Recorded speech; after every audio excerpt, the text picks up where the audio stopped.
Hey, looky here. It's the Pat and JT podcast. Pat and JT podcast. Well, hi there. Hi. Thanks for downloading our podcast and listening to our podcast. Much appreciated. Thanks to Kugler Vision, of course, for being a supporter of our podcast. Heck yeah. Thanks to them, as always. And thank you. Appreciate it. So what's new? We got on our episode of our podcast yesterday. Yeah. We mentioned and talked about best customer service in the world from Chewy, the company that all the pet supplies, pet food, pet everything. I think they were the first people yesterday morning. Yeah. We tweeted that out, the episode out, and we tagged them on social media instantly. Again, continuing their great customer service. Commented, liked our tweet, and on Facebook, and then I slid into their DMs. They slid right back. Oh my God! I mean, it was just I didn't expect anything different, really, but that's awesome. That was very cool. That's very cool. So so do we have any like specials or anything like that, or just we have a link? Yeah, we've got a link. We got something. I don't know. It's just a first date. We're working on something, first right? date. Okay, yeah. We're working on something. That's cool. Yeah, I'm gonna ask Chewy out again for another date here in a minute. So that's good. We're putting Jack to work. That's right. Which is what we're doing here. So that's a good thing. Yeah, that's hilarious. I haven't hung my picture yet. It's still on my desk. The portrait of Jack that Chewy gave me. Legit. So I'm curious if anybody else got one. Why me? Probably. I mean, there's probably like 10 or 15 different small little gifts they rotate around. Right. So not everybody gets the same thing, but it's pretty legit. I'm just that's the first time I've ever gotten anything from a business I do business with that. Yeah, without like it being a free gift, like having to buy something to get it. Yes. Right. And you weren't told in advance. Yeah. If you do A, we'll give you B. You know, I did not see this coming. Had no idea. So that's really cool. It's pretty legit. Wow. Okay. We got it's always fun with the text messages right away. We start our episode 402-403-9478. Okay. And let's see, we go to Christina saying, hey, two things about today's podcast. One, my boyfriend. Oh wait, we already read Christina. Sorry, Christina. My bad. This was hilarious. And I think I think there might have been a picture on this one. This is from Randall. There's no picture. Okay. Just listen to your episode about the garter snakes. This weekend, we went to look at a house as we were heading to the backyard. My 4-year-old was yelling, "Look, there's a bad worm." I took a step and realized it was a 13-foot. There's no way it's a 13-foot garter snake. Probably 13-inch. Maybe 13-inch. 13-foot garter snake heading for the fence. I'm sure, or an exaggeration. My wife insists it was no more than 18 inches, but I'm not convinced. # Satan's creature. And it just wrote back, "Bad worm." That is awesome. Bad worm. It's a bad worm. It's a very bad worm. That's hilarious. Got another text, 402-403-9478. Just heard the episode about the Kleenex. She says, I'm with JT on this one. I hate it when I go to my sister's house and she doesn't have any. It's the same stuff. No, it's not. Toilet paper, paper towels are the exact same thing. Not even. And somebody sent us one last night. I don't know if it was a text or if it was on Facebook or it was on Twitter, wherever. But that this woman texted us. Her boyfriend does the same thing as me. Uses paper towels because of the blowout on the bottom, and it's the exact same reason. Oh gosh. Okay. So, I think you're just blowing too hard. I've been accused of being a blowhard, but not out of my nose. Jeez. Oh, let's see here. What else happened? Okay, I've just got to make mention of this just because it happened on live TV and the fart heard around the world on MSNBC that happened the last few days. Why when something like this happens, why deny something that everybody does? I don't understand why you're so embarrassed about every single person. And not only everybody does it, it's just that the timing. Sure, but you could go down in history if you own it. Just like Lisa Rinna says, own it. He's going to go down in history whether or not he owns it. So Representative Swalwell. I'm looking at Fartwell, and I said Falwell. That's some of the Falwell? names. Jerry, they have Representative Fartwell, Representative Skidmark, Duke Nukem, Swalwell. Let's see, Chris Matthews also came up in this because he was interviewing him. And so some people said, are you sure that wasn't Chris Matthews that farted? And while Swalwell was on the screen, and then Chris Matthews came out, and apparently Hardball said, you guys, stop with the conspiracy theories. For Pete's sake, it's just a mug. Somebody just was dragging a mug across the table. So I thought, okay. That doesn't sound like a fart. Doesn't sound like fun. Not at all. It says, if you disputed it, you tooted it. That was another Right. tweet that I saw. You smelt it, you dealt it. That's another one. So it looked like he did both.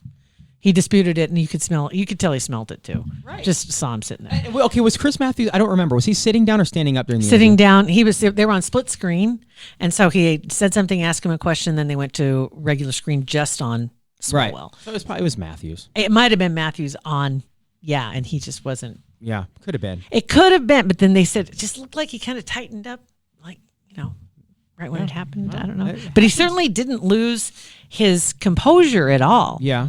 That was the thing. He's probably, news people probably do that all the time. Mute their microphone, do it. Whatever. All right, let's see what else is going on. Okay, I got to ask. Okay, back to the fart thing real quick. Sorry, not to always talk about back fart. to the fart thing. But we had I think I said this yesterday, but on Sunday we celebrated our Thanksgiving and Bennett's birthday in the same day. So had this conversation with my mom about it because my brother and I grew up doing it like all the time, right? In the kitchen. We did, and it became my mom still gets so angry that we do it. Just let it fart wherever. That it's fun now just to do that, to hear her yell at us, and she actually gets angry. Well, because it's awesome. It's hilarious. She's been putting it up with her practical your whole life. She's been putting up with it. Yeah, she has. And so I asked her. I said, "Mom, I know I've never heard her ever heard her do it." And I said, "Mom, when you're home by yourself, you bark them off all the time, don't you?" And she got so and it was just me and Beth and her in the kitchen. She turned 9 shades of red. Did. She's like, I didn't say that. So, but if people just own it, everybody does it. I love it. I just want you to know, if you could hear my phone beeping. Okay, so mailbox gate continues, right? My mailbox got destroyed. I'm trying to find a new one. I decided I'm just going to get one that's a freestanding mailbox. And I'd seen one. I had a picture in my mind. I was like, I know I've seen this somewhere before. And I finally found it online. And what it is, it's really a nice phone. It's got a wide base. It's mostly a real heavy duty plastic. You fill it with sand or gravel. Okay. And the mailbox is attached on top. Indestructible, comes with a guarantee. If it tips over, you just set it back up again. And that way it doesn't break off. And then you got a destroyed mailbox. So I called Mom and Dad and asked them, I said, I swear you guys had one of these at one point. And Mom has no idea what I'm talking about. But we did have one other one. Well, we had something like that. Your dad's going to have to go look in the barn. Oh, geez. Okay. And so Dad went to go look in the barn, and he found it, the mailbox that they that's used. cool. And what it really was is it was like the wheel. It was a wheel is what it was. And then on top of it, it was welded. And so the wheel is mobile, right? The wheel's laying down flat. Oh, got it. Yeah. And so, and then they made it in the shop back in the days. Got it. Of course they did. It was welded together, and then it stands up, and then it's got the mailbox on top. Lo and behold, he found it in the back of the shop. Did he really? And so then I said, well, send me a picture of it because I need to see. Dead silence on the other. Next time, just drive out there and look Send at me it. a picture, I said. And Dad breaks out in hilarious laughter. Just, right. We'll get right on that. And I said, Dad, you have brand new phones. He's got his new smartphones. You can do this. I said, I know you can do this. I said, I'll tell you what. Have Mom take a picture. She's taken pictures with her phone before, and let's have her do it. Okay, so then my mom and dad call right before we started this podcast. You heard this part of the conversation. I did. It's you insert any parents there. That's a parent. That's it. I just want you to know. It's an ad lib. You got it. Okay. She sent me the picture. It just came through. And then the next tweet says, or the next post says, can you see this? You should write back and say, you mean the tire mailbox? No. That's rusty on dirt? No, I can't. And it'll just throw them for a twist. I can't do that to her. I can't. So I'm fun. gonna send her back a yes. Okay, so there we go. Because Dad just tried to call me also to let me know that Mom sent me a text. I just saw it. I saw that. They were so excited. Mom just sent her first text. At what point do parents wake up and they just they wake up and they just say, I'm done. I'm talking like that. I'm basically a human Mad Lib where they just take out certain words and you can fill it in for any parent. Any parent. Yes. The responses I got on the phone were just hilarious. Let's open up the text part. Well, I don't see that. It's right there. When you open it up, okay, now you need to put in who you're sending it to. Recipient? Yes. That would be me. That would be let's do that. It was funny. So anyway. Awesome. It's done. So I now have a picture of it. So you're going to use that one or are you going to get a new one? I might use that one. Yeah. It's free. I'm serious. I mean, right now, like Mom said, nobody's using it. May as well use it because I don't have one. The one I found that I wanted to get is $100. Oh yeah, use that for sure. So that one definitely. It's 3 foot 3 inches tall. Just wanted to know that. I said okay. Just do it. That's hilarious. But see, the chances and the odds of you getting hit again are very low. Like you could put a $14,000 mailbox in there. Yeah. And when it'll never happen again. Unfortunately, when disaster happens, not putting this on the level of a disaster, but they change security systems, get air marshals, they go, and then it'll never happen again in that same spot. Remember I told you the story that the house got broken into when I was in Phoenix and I was working overnights at the radio station and I was 30 miles away because it was in Northwest Phoenix and I worked in Tempe, South Tempe, miles apart. I get a phone call because the alarm system's going off. That the house had been broken into, or somebody had breached the perimeter, which actually nobody did get in anywhere. Maybe they did do something, but I had that whole system put on because my car got stolen. Well, and then since then, nothing has ever happened. Nothing. Since. I've always had a security system ever since. And nothing's happened. Nope, hasn't gone off since that one time that happened about 2 weeks after I got it put in, and that there was nothing there. Nothing happened, so it did go off. But since then, it's never gone off again. A calculated risk to not get it. Knocking on not wood. Knocking on a bar table. A bar table, basically what I'm doing. But you're right. But that's okay. That's how people do it. You never think about getting... Well, when I had the car accident and flipped the Jeep a few years back, and I had that insurance... it's where it totals Gap it out. insurance. Gap insurance, yeah. Nobody gets gap insurance. I paid for gap insurance. That's the name of our podcast, by the way. Nobody gets. I had it for some unknown reason. My Jeep got totaled 6 months after I got it, and I had gap insurance. They had to tell you. They could have kept that quiet and saved a ton of money. But nope, they told you that because you had no clue you had gap insurance. I had no idea I had it. So I was made completely whole, 100%. Yeah, that's awesome. It covered the gap. Boom. But I never would have bought that on my own. If I'd accidentally checked that box. That's the only reason I had it. One time it never worked out for me. Want to thank Kugler Vision for being a supporter of our podcast. Tell you what, I've learned a lot about what it is that they do, and something that you may not think about when you're talking about your eye care and going in to get any of the procedures done. Say you're ready to get rid of the glasses, get rid of the contacts. It's not just a one-off. This is one of those deals that they stay with you because your eyes are constantly changing, and they work hard to stay with you, like build a partnership with you. So as you age and your eyes age, things change, and they can stay right on top of it and give you the best vision possible because it's just one less thing you have to worry about. And right now, too, if you happen to have a flexible spending account, I do. Through the end of the year, they're going to offer 2 times savings. So check that out. Go to their website. It's kuglervision.com. That's where you can also get yourself signed up just to go in for that first consultation.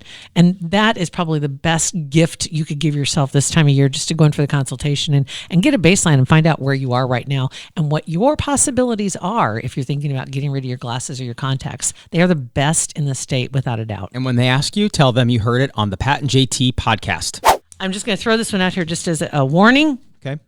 Just to be aware, because I know a lot of people are really, really excited about the Disney app and streaming the Disney subscribers, Disney Plus. Apparently, there have been tons of account hackings that have happened. Unauthorized password changes. Some accounts even ended up for sale on the dark web. And what happened, it looks like, is that after logging into the Disney Plus app, several new viewer profiles showed up on accounts. Because other people were getting into it.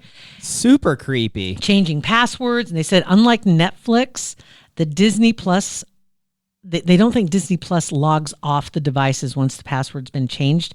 And if Disney failed to include a feature to log out of all devices, that's a glitch that people are finding a way in. Oh, all right. To get into your account. So some of the users, they said, have been on social media talking about it because their accounts got hacked. They were getting emails and other profiles were showing up on their accounts and all this. It was just a mess. Ours wasn't hacked. I checked it yesterday and it hasn't been hacked. It's legit. Okay. You like it? Oh, it is legit. They said, what, did you get it free with something or are you paying the $7? We're within the trial week. Oh, okay. Decide if we're going to keep it for a month or so, but. Okay. That's all right though. See, if you get Disney Plus, it's like Hulu. Yeah. Because you get Disney Plus, and they said for $12.99 a month, you also get ESPN and Hulu.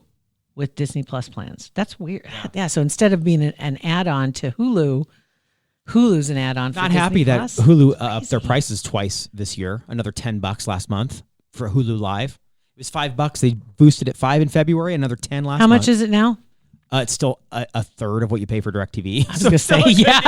It's still a good deal. I mean, it's still a heck of a deal, but still. He's feigning outrage. That's right. I'm outraged. I'm angry. I'm still paying less than 1/3 of what I was paying 2 years ago. I am so mad at you, but I'm still love you. And I'm mad at you. But I'm mad at you. I am mad at you. And then another great list, and I don't know. I gotta say, maybe there should be a PSA that goes along with this. Somebody put together. We got two things because we got to talk about South Dakota. Oh, yes, that's awesome. They put together a list of things you should never Google. How about, can you sell dirty underwear on the internet? Is that on the list? It's not on this list, but there are several things that are on here you should never Google. Some of them for reasons like you found when you Googled that. You don't want to see some of these things because you can't unsee them. Right. But one of the other reasons I never thought about this, Googling your own name and email.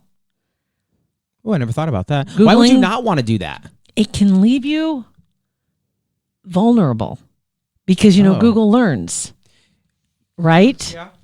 So like if you're Googling medical or drug information, that's added to your profile, and then all of a sudden you see ads for things that show up on your Facebook account.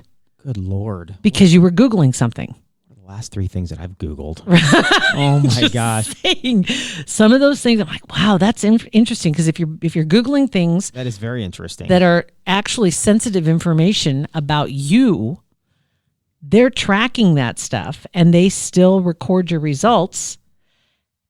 And then those products and services are more likely to show up in your search results when you're that makes total sense. Yeah. On other sites. Same way with symptoms. If you have, if you're ill, suspicious terms is another one you should avoid because that can just get you in trouble. I swear, like God. how to make a bomb or stuff like that. How to get into an airplane after it's locked. Yeah. I tell you what, man, they are going to. If Google's watching me, I am on a list. Okay. In the last 24 hours. And most of the stuff is for work. All right. Just telling you. Okay. I've Googled Omaha oral surgery for Sophia's teeth. Okay. I've Googled rubber kitchen and dining table covers. Hello, murder, death room. That's for work here. Adhesive rubber pads. I Googled that. And then I Googled, can you sell used underwear on the internet? You're not on a list anywhere. And Millard West High School. Because I can never remember the stupid phone number. So nothing says pervert man. like your search history. Holy cow. You better delete those. Wow. Another thing they say too is that Google and Facebook, as you know, are following you. You know that, right? I mean, you talk about something or you look something up and then you see the ads. So searching for information about any kind of self-help stuff, your deepest insecurities. Anyway, that lets advertisers know more information about you, and they capitalize on that by trying to sell you products and services for those things. Again, like the other ads for products in and of themselves. But all those things get added to your profile, so to speak, as far as Google's concerned. Jenna Fisher, Pam from The Office, was on a podcast that I was listening to, and she is extremely paranoid person when it comes to like that kind of stuff, her personal data. Right. And she has, just like you do, like a lot of people do, have your main email account, then you have a burner account for signing up stuff. Well, she told a story, her and her husband were in their apartment in New York last summer, and their window air conditioner or whatever went out. So they walked, didn't Google anything. They walked from their apartment to Bed Bath & Beyond or whatever and were looking for window units. And they saw one of the ones that's portable, take it from room to room. Mm-hmm. And they were just having a conversation, nothing online, nothing, about, hey, we should get this, move it from room to room, blah, blah, blah. Ended up getting a different window one. And 2 days later, she got an email from Bed Bath & Beyond talking about that thing that air conditioner that they were talking about the portable one. So from that point on, that was last summer, and she realized that it was Instagram, because Instagram was the only app that she used her real email address on. The rest of them are the burner ones, and it was the link through Instagram or whatever. Because it knew where she was. Apparently, yeah. And so from that point on, apparently knew exactly what she was standing by. Right, and knew what they were talking about it. That just happened to me a couple of Crazy. days ago too. Something we were talking, I can't remember what it was. I'd have to look in my emails, but I got an email from somebody. And it was something we were just talking about, and I was like, "Did I look that up?"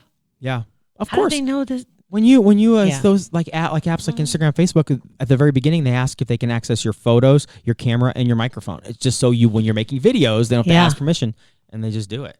She turns her phone on. This is a little overboard, but she turns her phone on airplane mode all the time. Because on airplane mode, you can still access Wi-Fi. If you're in a building or whatever, you can still get online. You just can't get text messages and phone calls. But it turns off a lot of those location services. Airplane mode does. Interesting. That's from Pam from The Office. Oh my God! Wow. Right? That's creepy. It is creepy, and that's not even the whole list. I'll have to show you the rest of the list. You can decide if you want to share it with anybody, because some of these things are pretty disgusting. But it's because people like to, because you want to Google things. Right. You know, you hear curiosity. something, so you look it up. And they're keeping track of everything. All right, let's talk about South Dakota. Speaking of hilarious. So South Dakota, a text goes out, post on Twitter, actually, it goes out from a woman who it says, here we go, South Dakota. That's her home state. Apparently, you remember we had the big debacle about Nebraska, it's not for everyone? Yes. And I was like, oh my God, who thought of that? Did you not ask anybody if that sounds stupid? You know. So they're trying to crack down on a problem in South Dakota, kind of like your brain on drugs kind of program, and they're looking for a slogan. And they came up with meth. We're on it, as in we're on the problem. We're after right. We see it. We're on top of it. We got on it. But it just says meth. We're on it. I think it's brilliant. Absolutely brilliant. No. I do. We're talking about it. Will we ever talk about South Dakota's meth problem other than as a punchline of a joke? Okay, no. So we are talking about the fact that they have a meth problem. It's right? I guess so. I guess so, except people are laughing too much first. But you really got to, I mean, do you think they did it on purpose? For sure they did. They had to have. Meth. Because it's a play on words. Meth. We're on it. So unless is it the campaign? Because I've read some things and I haven't looked anything at all into this at all. Is it stories from people that are on meth? They're addicted to meth and they live in South Dakota, and they're like telling you how terrible it is. No, I think they're just letting people know. In my interpretation, because honestly, everything I saw was making fun of it. Yeah. Right. So I didn't really see anything too serious about it. But what I'm thinking it was supposed to be about is just that. Just so you know, if you're using meth, we see you. Yeah. And this, or if you're making meth, we're shad. And Lord knows, I mean, we know we've got our share of that problem in Nebraska because you get in some of the more isolated areas. It's too easy to do. We see you cleaning your bathroom with a toothbrush at 2:30 in the morning. We know what you're doing. So anyway, and then apparently South Dakota's done this before because they took this ad off. And it's called it's hashtag don't jerk and drive. Best. For what? Like what? What they did it for, there were PSAs that they had to grab attention of drivers and make them more cognizant of the dangers of navigating snowy roads. Wow. So don't overreact is basically, because that's what the ad looked like. It was a snowy road and it just says don't jerk and drive.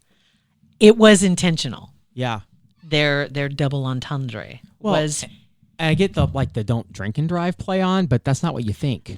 Then that's what they meant. But that's not. They meant to make people, because it sticks in their brains. They're like, oh my God, did you just really say that? They said that it was the Office of Highway Safety took a purposeful whack at double entendre. I mean, come on. Some believe the ads might rub people the wrong way and become a driving distraction. So the campaign was pulled prematurely by the Department of Public Safety, which said it was just at the very tip of the campaign too. Dang it! Which said it doesn't want innuendo to pull focus for the main message, which is saving lives. Oh my gosh! So much for that stroke of genius. What a mess to clean up. Oh man! I'm done. Oh man. And I'm going to tell you right now, those aren't my words. Those That was are- all from the PSA. That's awesome. Well played, South Dakota. I've never said that sentence in my entire life. 402-403-9478. Text us. Thanks for listening to our podcast. Pat and JT Podcast. A Parkville Media Production.